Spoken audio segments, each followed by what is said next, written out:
కమిషన్లు అంటేనే కళ్ళకుంట తారక రామారావు. కమిషన్ల గురించి మీరు మాట్లాడుతున్నారు తారక రామారావు గారు. కమిషన్ల కోసం పనిచేసింది మీరు 10 సంవత్సరాలు. చెరువుల దగ్గర, గుంటల దగ్గర, కబ్జాల దగ్గర, రియల్టర్ల దగ్గర, బ్రోకర్ల దగ్గర డబ్బు తీసుకుంది మీరు. మీ కుటుంబాలకు, మీ పాలలకు, మీ పారిశ్రామికవేత్తలకు, మీ కబ్జాదారులకు మీరు మీరు కాపలా కాసింది. ఎందుకు 10 సంవత్సరాల్లో హైదరాబాద్ చుట్టుపక్కల ఉన్న 168 చెరువులు, కుంటలు మాయం ఎందుకైనాయి? ఎందుకు అలా రిలేషన్ అయింది? ఎందుకు అలా విల్లాలు బిల్డింగ్లు అయినాయి? దానికి కారణం ఎవరు? అప్పుడు మున్సిపల్ మంత్రి ఎవరు? మున్సిపల్ శాఖ మంత్రి కేటీఆర్ కూడా ఇలా చిల్లర మాటలు బంద్ చేయాలి. 10 సంవత్సరాలు పనిచేసినావు తెలియదా నీకు? రాజకీయ మాటలు బంద్ చేసి ప్రభుత్వం ద్వారా, హైడ్రా ద్వారా నిరుపేద కుటుంబాలకు మేలు జరుగుతుంది. ప్రభుత్వ ఆస్తులు ప్రభుత్వ అనుకూలంగా ఆధీనంలోకి వస్తున్నాయి. కొన్ని వేల కోట్ల రూపాయలు ప్రజాధనము ప్రభుత్వ ఆధీనంలో ఉంది.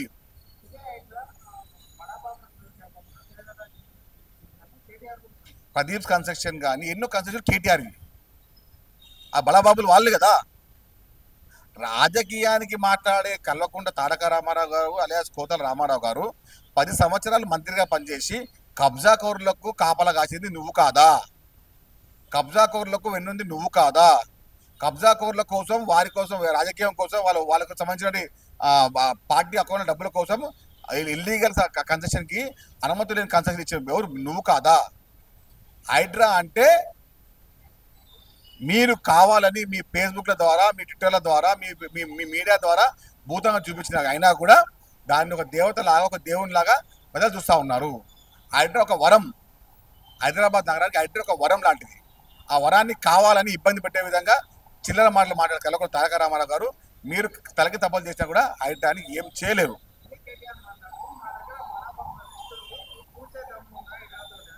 బడాబాబు లిస్ట్ ఉన్నా, చిన్నబాబు లిస్ట్ ఉన్నా కూడా ఎవరైతే చెరువుల కొన్ని కుంటలని కబ్జా చేస్తారో, ఎవరైతే ప్రభుత్వ భూములని కబ్జా చేస్తారో, ఎవరైతే అమ్ముతారో, ఎవరు ఇబ్బంది పెడతారో వాళ్ళందరినీ హైడ్రా వదిలిపెట్టదు. అది అందరి పార్టీలకు వర్తిస్తుంది. గతంలో హైడ్రా సంబంధించిన చాలా కూల్చేతలు కూడా కాంగ్రెస్ పార్టీ నాయకులకు కూల్చే జరిగింది. అది మీరు మర్చిపోకండి. ఇక Congress party, BJP party, BRS party కానీ కాదు, కేవలం ప్రభుత్వ ఆస్తులను ఎవరైతే కబ్జా చేసి భవనాలు కట్టారో, కబ్జాలు చేసి విల్లాలు కట్టారో వాళ్ళందరికీ ఇది యమపాశం. కబ్జా కోర్లకు హైడ్రా అనేది యమపాశం. దాని నుంచి ఎవరు తప్పించుకోలేరు. హైడ్రా యొక్క కోరిక ప్రజల కోరిక, ప్రజలకు ఆకాంక్ష. గతంలో కన్నా ఇప్పుడు చూడొచ్చు, హైడ్రా ఉంటే అది ప్రభుత్వ భూమి అయితే ఎవరు కూడా ఆ భూమి కొన ధైర్యం చేయరు. హైదరాబాద్ చుట్టుపక్కల దాదాపు ఇప్పుడు 23 పార్కులు ఏర్పాటవుతున్నాయి. కారణం ఎవరు? హైడ్రా కదా. కొన్ని వందల ఎకరాల భూములు కబ్జాలు చేసుకొని రిలేషన్ కేటీఆర్ కుటుంబ సభ్యులు, కేటీఆర్ పారోలు, కేటీఆర్ యొక్క వ్యవస్థ అందరూ ఎవరు? వీళ్ళే కదా. కాబట్టి మీరు మాట్లాడే ముందు, మీరు చెప్పే ముందు మీ యొక్క అక్రమాలకు సంబంధించిన భూ కబ్జాదారుల యొక్క లిస్టు మీరు పెట్టండి బయట, మేము బయట పెడతాం కేటీఆర్ గారు.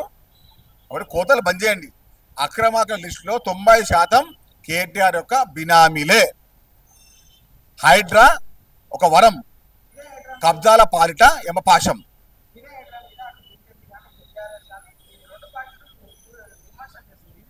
విమర్శలు కాదు. ఇప్పుడు మీరు బీజేపీ నాయకులు కానీ, బీఆర్ఎస్ నాయకులు కానీ కబ్జా కోరుల యొక్క వారికి కాపలా కాయకండి. కబ్జా కోరులకు కాపలా కాసి మంచి విషయాన్ని మర్చిపోతా ఉన్నారు బీఆర్ఎస్, బీజేపీ నాయకులు. ప్రజలకు మంచి జరిగే హైడ్రాని మీలాంటి దుర్మార్గులు వద్దనడం అంటే నాకు సిగ్గుచేటు. కొంచెం మనం దిమాగ్ ఉండాలి మీకు. ఇంత ఒకటే చెప్తున్నాను, నిరుపేదల పాలిట, ప్రభుత్వ పాలిట హైడ్రా ఒక వరము, భూ కబ్జాదారుల పాలిట హైడ్రా ఒక యమపాశం. Subscribe us and press the bell icon for more interesting updates.